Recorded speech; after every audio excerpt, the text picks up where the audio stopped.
Welcome to the Deep Dive. We're here to cut through the noise, take a whole stack of information, and really pull out the key insights to get you up to speed fast. That's right. Today, we are diving into the latest financial results from InfoEdge India, the big internet conglomerate here in India. We're looking specifically at their first quarter for fiscal year 2026. And we've got quite a bit to work with their detailed financials. The earnings call transcript, which is always insightful with management comments, and the investor decks, too. Exactly. And our mission really is to get past just the surface level numbers for you. We want to understand the story behind them, what actually drove their performance, how did all their different businesses do? Yeah, and what's the outlook, especially in, well, let's face it, a pretty dynamic market right now. Okay, so let's try and unpack this. InfoEdge's Q1 FY26 results. They paint a picture of, I'd say, resilience, but maybe with a bit of moderation mixed in. That sounds about right. On a standalone basis, their billings were up 11.2% compared to last year, hitting about Rs 644 crore. And revenue from operations also climbed nicely, 15.3% year-on-year, reaching R1 736 crore. Which is pretty solid growth, yeah. And they reported a good operating profit, too, R was 250 crore, keeping that operating profit margin steady at 34%. Right, but here's the interesting part, as you hinted. Yeah. Despite those strong numbers, management themselves used the word moderation when talking about overall business growth. Right, which seems a bit counterintuitive at first glance. Well, what's quite insightful here is that the revenue growth we just mentioned, it actually benefited a lot from momentum built up in previous quarters. Oh. It shows that lag effect you get with subscription models, Even if new signups slow a bit now, the revenue from older contracts keeps rolling in for a while. So it kind of smooths things out, but might hide a slight slowdown happening underneath. Exactly. It's a buffer, but it flags potential future trends. Their earnings per share, the EPS, also grew healthily, up 11.5% year-on-year to Rs 4.01. And that's after adjusting for that recent share split, right, where they split one share into 5. Correct. They split each Rs10 share into 5 Rs2 shares. Makes them more accessible, maybe, but doesn't change the overall company value instantly. Okay. So that consistent EPS plus, look at their cash balance, a massive Rs 4,828 crore. Wow. Yeah, including their wholly owned subsidiaries. It just really underlines how financially solid they are. And the consolidated net sales for the whole group were Rs 790.9 crore, up from about Rs 676 crore last year. So you've got this picture. Really strong financials, tons of cash, good profit. Yeah. But the managers are saying, hey, things are moderating a bit. How do those two things fit together? That is the key question, isn't it? My first thought is it really points to how effective their strategies have been in the past. Right. And that huge cash reserve, which management definitely highlighted, gives them, well, incredible flexibility. They can navigate uncertainty, keep investing. But it does raise that question, like how long can cash make up for slower growth if that moderation continues? Precisely. It's a strategic balancing act they're performing right now. Okay, let's dive into the different business segments then. Starting with the big one. Recruitment.com, mainly. Their flagship, yeah.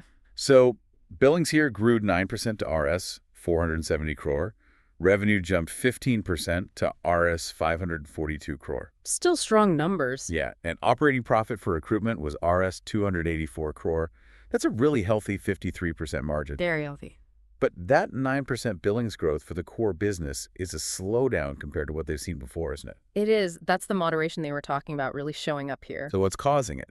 Well, management pointed mainly to multiple macro environment events and just a general slowdown in demand across some sectors, meaning clients were basically putting off renewing contracts or making new purchases, especially towards the end of the quarter. It reflects that wider economic caution we're seeing. Okay. Now, it wasn't everywhere. Global Capability Centers, the GCCs, they showed really strong growth, like 17% year-on-year. Ah, interesting. And tech companies, retail, healthcare, manufacturing, they also had double-digit growth. So pockets of real strength. But other areas slowed down. Yeah, exactly. Things like recruitment consultants themselves, IT services, BPM, BFSI banking, and finance, their growth really tapered off, down to low single digits in some cases. So even within recruitment, it's a mixed bag depending on the specific industry they serve? Very much so. But despite these headwinds, you mentioned metrics like the JobSpeak Index and recruiter activity stayed strong. They did, yeah. CV searches, views, those remained resilient. But the really interesting growth story, I think, is in their other platforms. Like a niche one. Exactly, like IM Jobs, which focuses on executive talent. a huge 41% billings growth year on year. Wow, 41%. Yeah. High-rise grew 40%, Nockery Gulf was up 18%, Nockery Fast Forward up 15%. So the specialized areas are really booming. It really suggests that while the main job market might feel those macro pressures, these specific targeted segments are finding really strong demand. And, the main Nockery platform is still massive, about 108 million resumes on there now. Good grief. And they're adding, on average, 26,000 new ones every day. That's incredible scale. Now, what about marketing costs for recruitment? They mentioned spending a bit more in Q1. They did. Part of it was IPL branding campaigns, getting the name out there. Right. Plus efforts to build their job seeker database, especially in smaller cities and outside of IT. And also investing more in those smaller businesses that are scaling up, like the ones we just mentioned. And the plan going forward? For recruitment, they expect the full-year marketing spend to be roughly around last year's level. They're hoping to see operating PBT margins improve quarter by quarter. Okay. But that's, subject to the top-line growth continuing. It shows they're being pretty disciplined, trying to balance investment with cost management. Okay, let's shift gears. Real estate, 99 acres. How did that segment do? Right, 99 acres, billings grew 17% here, hitting Rs 94 crore. Revenue was up 12% to Rs 111 crore. Decent growth again. But it's still losing money, right? It is, yeah. Reported an operating loss of Rs 19 crore, and cash losses were around Rs 20 crore. So why the losses if billings and revenue are growing? Well, a couple things. Firstly, Q1 is usually their smallest quarter seasonally for 99 acres. So actually, 17% growth in the slow season is pretty decent. Okay, fair point. It kind of hints at some underlying strength. The growth came from both getting more customers and charging those customers a bit more on average. Interestingly, billings from brokers and channel partners grew faster than from developers. And they saw strong growth in listings too, new projects up 17%, resale and rental listings up a big 29% year on year. So they feel they're gaining ground. They definitely believe they're gaining market share, and they put that down to consistently investing in marketing and improving the platform itself. Their focus is just keep growing users, keep growing clients, make the site better. Okay. Now, the big turnaround you mentioned earlier, Jivan Sathi, the matrimony business. This sounds like quite a story. It really is. I mean, look at these numbers. Billings up a massive 36% to Rs 35 crore. 36%. Yeah, and revenue grew 29% to Rs 34 crore.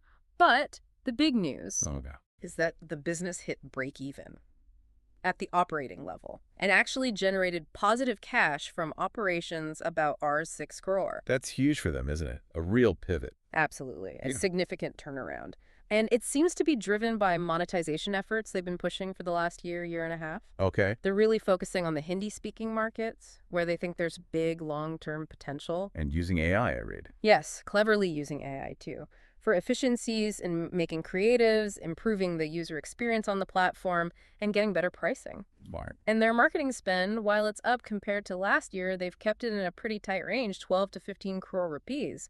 So it shows a very focused, disciplined push towards profitability. A great example of strategy paying off. Okay, finally, the education segment, Shiksha.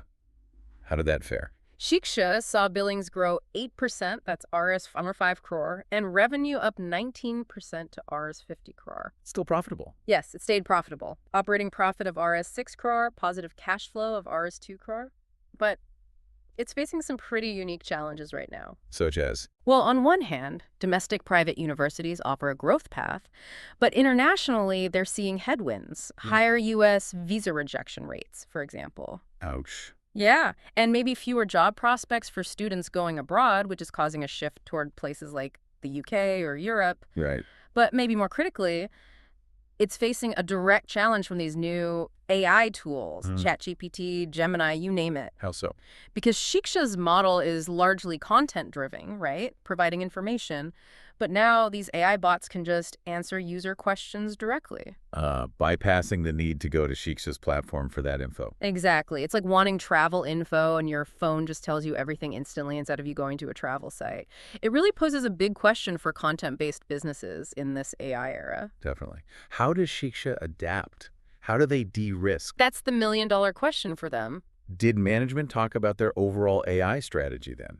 since it's impacting Shisha directly, but presumably relevant elsewhere too. They did. They laid out sort of four main priorities for AI across the board. Okay, what are they? First, just making their current platforms better, enhancing search, personalization, productivity. Second, building totally new features using AI. Right. Third, creating potentially brand new products or ways to make money that are powered by AI. And fourth, using AI internally just to make their own operations more efficient. Sounds comprehensive. Are they seeing results already? Yeah, they mentioned some specifics, like new AI models for job search and recommendations on Naukri, driving like a 15 to 20% year-on-year improvement for job seekers. That's significant. It is.